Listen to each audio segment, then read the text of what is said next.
Yo, what's going on, homies? It's your boy Stumped back for another OPTC video, and in today's video, we're diving in with EXP teams for the 10-star Kizuna versus Borsalino. We're going to kick it off with the Strength Dex Quick team, the three colors in one, because this particular team changed so drastically from my prep video. I was umming and ahhing what I wanted to do with this team, and I was rattling my brain all afternoon trying to figure out a way around the stupid bomb orbs, because on this variation, if you rotate any of your orbs, he just rotates them back into bomb. He makes every orb unfavorable except for tandem, so that way you can't make bomb orbs matching. It's so tedious when you're trying to run double Marco or Momo.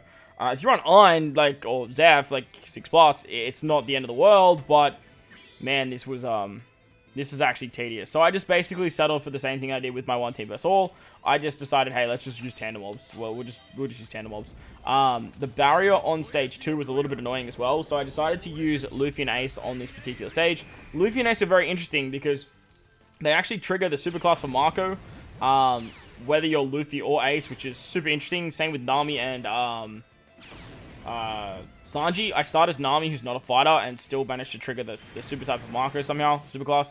It was very, very interesting. Didn't think that was the case, but look, it is. But this barrier on stage 2 was actually giving me grief. So I decided to use just Luffy and Ace with the Whitey base support. It just gets rid of it. That means you don't have to worry about hitting greats. It also removes the bind and makes it very easy to kill here. Luffy and Ace give a orb boost as well, and makes it very, very simple to actually kill stage 2. Now on the final stage, if you give ignites, he makes bomb orbs 2.5 times, just like Wano slots. However, there was no way to make them goddamn matching. You still have to make them favorable. He doesn't make them favorable. It's so dumb. So very annoying stuff. So I just rotated my orbs to tandem orbs and said, screw you, I'm going to use the whale shark ship and just call it a day. So that's what I did. We're using a kind of for a conditional burn. We have Sanji and Nami for orb boosting, as well as obviously rotating tandem orbs. And then Big Mom gives us chain lock and removes damage reduction. I have the support of Sengoku on Akainu as well. The one with the tap timing, I believe. It's like the int one. I think I put the quick one in the video, but I meant to have the int one. Finally, if you have Marco Liberate Expanded, you have his special, you do want the white bib support so you can tank this shot right here. It's like 100k, so you definitely want some sort of damage reduction support. Plus, Big Mom, you do want her Limit Break Expanded as well. Alright, up against Strength, this team actually didn't change at all, which was awesome. Stage 2 was very tight for damage though, so just be mindful of that. I decided to bring the Whale Shark ship because I don't have my Ho ship leveled up, but if you do have a level 12 Ho, I don't imagine stage 2 would be any issues. It was just a little bit tight because you get unfavorable slots, so it was a little bit annoying.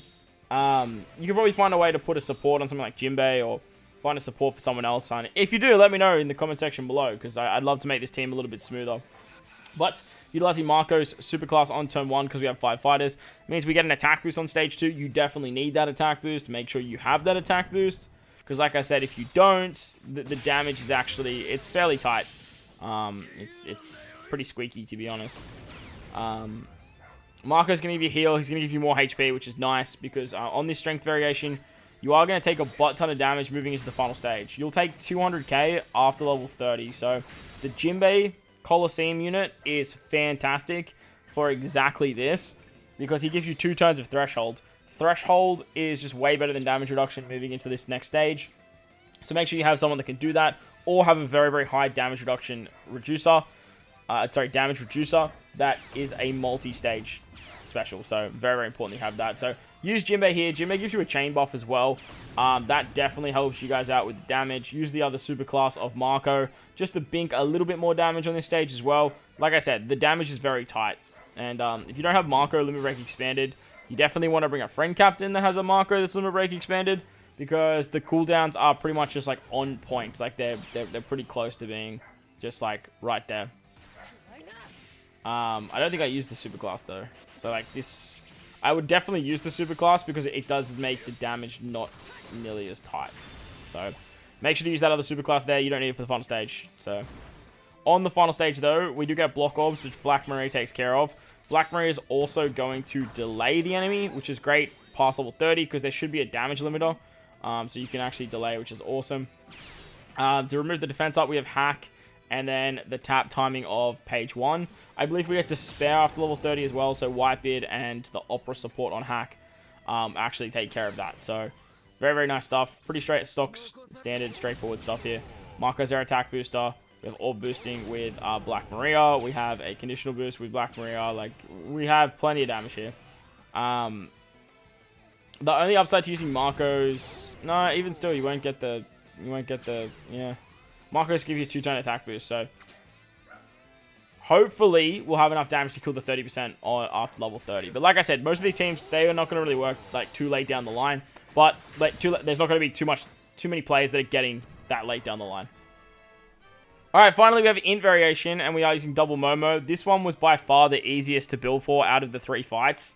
When you compare this fight to the other 2, like, this just seems like a normal Kizuna, to be honest. And then you have those other 2, and it's like, damn, well, like, who hurt you? Like, who actually hurt you? Hopefully you guys are finding Iron Friend Captains, though. Look, knowing particular members of the community and people that don't like to play this game when the content is so tedious, I feel like a lot of people are going to summon unnecessarily. So, look, there might be more irons popping up in the next couple of days. If you can't find them, you can't find them. But if you can, you're probably eating pretty good. I don't know if I'm actually going to use EXP teams this time around.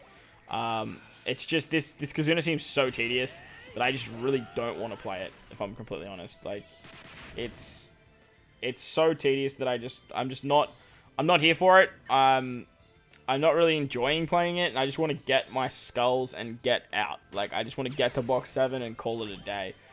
In variation, though, you get special binded on stage 2. There's defense up as well. The Hiyori rare recruit is just perfect for this. She removes special bind, and she sets defense to 0. You can use any Sanji that removes special bind there with the Onami support, and then just replace Nami with anyone else on the team. I'm actually using Sabo and Ace instead of Ivankov on this team as well. Sabo and Ace are a color affinity booster with their super swap, so that's something to note if you guys want a little bit more damage, and you just start the chain with them. Pretty straightforward, this fight, which is actually very nice, and it's a nice change. I'm definitely going to be trying to find these for my assists, because this team does it just way nicer than the other 2 does. It's nice that Momo gets cooldowns as well. Like, that's always fun. There will be damage reduction later, which Momo will take care of. There's resilience. There's resistance. No, resilience. Yeah, I got it right. So Momo takes care of that as well. There's Despair and Bind. Momo takes care of the Bind, but the Despair is covered by Ivankov or, like I said, a Sabo. And then I just have Nami for base stats and a chain boost. So there you guys go. That is EXP teams. As always, hand delivered from your boy Stump. Hope you guys enjoyed the video. If you did, make sure to belt the like button, hit the subscribe button, do all that good stuff. Most importantly, wherever you guys are in these beautiful worlds, please remember to enjoy the rest of your day. As always, homies, thank you for watching, and I'll catch you all in the next one.